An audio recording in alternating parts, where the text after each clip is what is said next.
Biostimulants are an extremely important cornerstone of the Cheap to Keep Trees and Landscapes protocol. It is probably the most not talked about ecosystem service that you are going to be exposed to, because we're talking about all of the living things below ground that you cannot see. And we're going to bring light to the fact that there is a whole living system beneath your feet that is absolutely essential to saving you money and eliminating risk when it comes to the management of your trees and landscapes.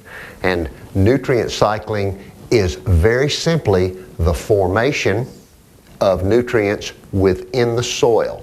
In other words, we will provide elements in the form of our biostimulants, and I'll go into those major players in just 1 minute, but when you put those in the soil, they need to be transformed, chelated, exchanged, transferred, moved, or acquired. You're going to hear all of these terms that we have included in our description of nutrient cycling, because one set of players generates a benefit for another set of players in this underground system, underground transport system that is absolutely essential to the growth, maintenance, and reproductive functions of all of your trees, landscape, and turf in a designed ecosystem of balance. And once you achieve this, most of the time, all you have to do is just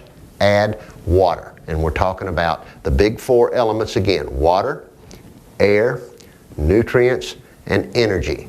And the nutrients comes in these biostimulants, and I'm going to show you how those major players break out right now. We're talking about biostimulants, and whenever I bring up this subject and use that terminology to refer to the type of feeding that we do, I'm reminded of a customer that I had named Max, and he says, "Why don't you just call it fertilizer?" And I'm going to draw some sharp differences between biofertility or biostimulants and chemical fertilizers. Now, biostimulants are soil and plant growth enhancing products that do 6 distinct things, and I'm going to name them for you. Root and shoot development. They improve these dramatically. They improve soil texture, structure, and in some cases, density. They improve the availability and facilitate the availability of nutrients. They improve insect and disease resistance. Biostimulants named in this section will improve the efficiency of existing fertilization programs, and it buffers the pH, all of which we'll explain to you as we go on. But biostimulation is possible because of an ecosystem service that we refer to as nutrient cycling. When we're talking about biostimulants, there are some major groups that you're going to use, some products. Now, I should mention here that we are not endorsing any particular product. We haven't been paid by any advertisers or paid by any suppliers to promote any product. And so if I happen to mention a particular product's name, please forgive me. We're trying to go generic here, and what we're going to describe to you is some generic breakdowns of materials that you can acquire in your region for the best price possible. Our average cost of a 200-gallon tank prepared with all of our biostimulants for a growth and maintenance application is around $175. And I'll break down some of these costs as we go through the biostimulants, but they'll break down into the major groups of humates. And humates provide humic, omic, and fulvic acid, and these are substances that are dug out of the ground from ancient deposits that have been deposited over millions of years, and they are available at various distribution points throughout our country. We have our local distributor that we acquire ours from, but the humates provide generally speaking, a set of food groups and microbes that I'm going to name for you in just a minute. The other major category is kelp, and kelp extracts, which provide growth hormones, sugars, enzymes, and amino acids.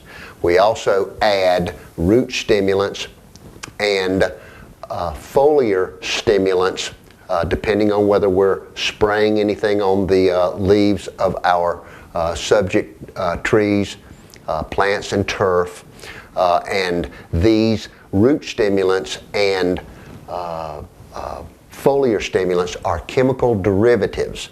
And when you start to say that you're completely organic, be very careful in defining that, because the vast majority of our additives are organic in nature, non-toxic, non-chemical, and we're going to draw some differences between what you get from biostimulation and what you get from chemicals. The main benefit is sustainability. It's going to get better and better every year. And through the addition of humates and kelp, you are generally going to be adding 16 mineral elements. These are elements that are acquired from mineral bases, and then there are 3 additional elements of carbon, oxygen, and hydrogen that are acquired from the air and water, and they are the most plentiful substances that you're going to find in the plant tissues. And we've talked time and again of how important it is to carefully prepare where these substances go so that they stay on target. And I'm going to assume that once you get to this stage of biostimulation, that you have a carefully prepared area, the critical root zone. You've located where the fibrous roots are, or where they very likely are going to be in the near future with this type of stimulation, and you know exactly where to put them so that they'll stay on target and provide the benefits that you desire, which we just named. Now, we use biostimulation as opposed to chemical fertilization because it is sustainable, and it gets a little better and a little cheaper each year because it accumulates. And the reason it does is because this nutrient cycling process takes place in the soil, and what is being cycled is the mineral elements broken down between the microbes in the soil. And the microbes that I'm speaking of are microarthropods, nematodes, protozoa, fungi, algae, and bacteria. Just a single teaspoon of fertile forest soil or fertile soil can contain 25,000 algae, 120,000 fungi, a billion bacteria, hundreds of meters, if not miles, of hyphae, the little threads that the fungi use to join up with the roots and complete the transfer of nutrients in the soil. And it's using biostimulants that we can harness the superpowers of nature most easily. You've heard me refer to them in some of the earlier segments, and here we have the superpowers of what we call the superorganization, where you have all of these billions and millions of microorganisms acting as though they had one mind. They all act in concert together, and they multiply in a dramatic, very efficient way, where the waste product from one feeds the reproduction of another. And this unique exchange, this cycling that we're referring to between these organisms, is absolutely essential to our cheap to keep trees and landscape protocol.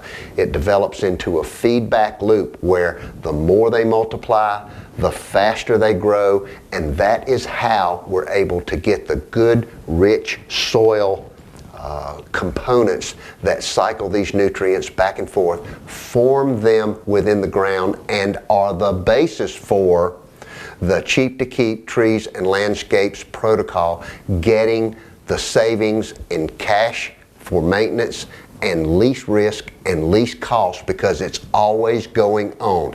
If you maintain these organisms, these microbes, in a designed ecosystem of balance, they will serve you around the clock, 24/7, 365, and that is the definition of cheap to keep.